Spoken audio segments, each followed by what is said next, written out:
നമസ്കാരം. പ്രധാന വാർത്തകൾ.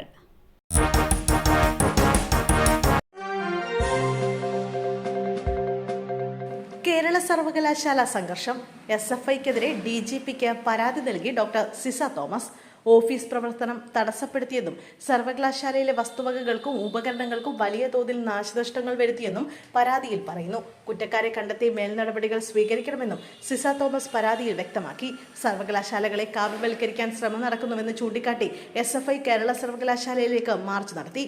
കേരള സർവകലാശാല ആസ്ഥാനത്തെ കവാടം തള്ളിത്തുറന്ന പ്രവർത്തകർ സെനറ്റ് ഹാളിനുള്ളിലേക്ക് കടന്ന് പ്രതിഷേധിച്ചു. പിന്നീട് പോലീസ് പ്രവർത്തകരെ അറസ്റ്റ് ചെയ്ത് നീക്കുകയാണ് ഉണ്ടായത്. പത്തനാപുരത്ത് ഔഷധി പൂട്ടിക്കാൻ സമരാനുകൂലികളുടെ ശ്രമം. ജീവനക്കാരെ ഭീഷണിപ്പെടുത്തി. ദേശീയ പണമെടുപ്പിനോട് സഹകരിക്കുന്നില്ലെന്നാരോപിച്ച് കൊല്ലം പത്തനാപുരത്ത് ഔഷധി പൂട്ടിക്കാൻ സമരാനുകൂലികളുടെ ശ്രമം.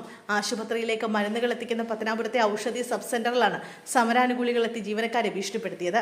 ആശുപത്രിയിലേക്കുള്ള മരുന്നുകൾ വിതരണം ചെയ്യുന്നതിനുള്ള ഗോഡൌണാണെന്നും ഇത് അവശ്യ സർവീസിൽ പെടുന്നതാണെന്നും പ്രവർത്തിക്കാൻ അനുവദിക്കണമെന്ന് ഔഷധിയിലെ ജീവനക്കാർ പറയുന്നത് ദൃശ്യങ്ങളിൽ കാണാം. ഭീഷണി മുഴക്കിയ സമരാനുകൂലികൾ ജീവനക്കാരെ ബലമായി പിടിച്ച് പുറത്തിറക്കി.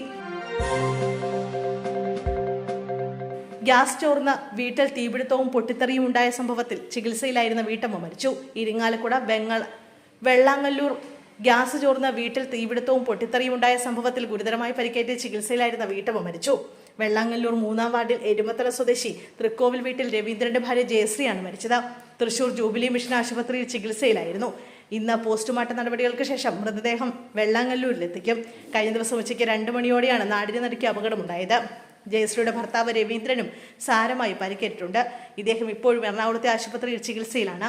രാവിലെ ചേർപ്പിലെ ബന്ധുവീട്ടിൽ പിറന്നാളാഘോഷം കഴിഞ്ഞ് മടങ്ങിയെത്തിയ ഇരുവരും വീട്ടിൽ കയറി ലൈറ്റ് ഓണാക്കിയപ്പോൾ പൊട്ടിത്തെറി നടന്നുവെന്നാണ് കരുതുന്നത്.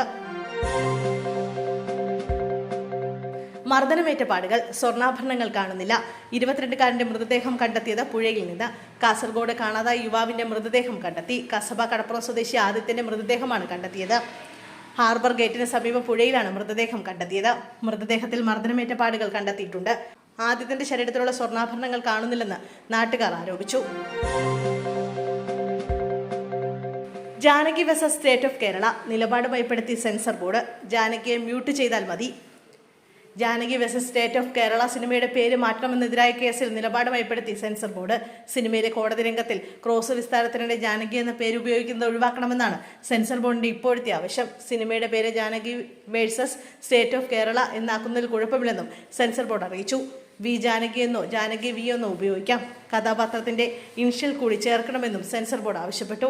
നേരത്തെ 96 ഭാഗങ്ങൾ കട്ട് ചെയ്യണമെന്നായിരുന്നു സെൻസർ ബോർഡ് നിലപാടെടുത്തിരുന്നത്. അതേസമയം ഉച്ചയ്ക്ക് 1:45 വിശദമായി വാദം കേൾക്കാമെന്ന് ജസ്റ്റിസ് നഗരേഷ് അറിയിച്ചു.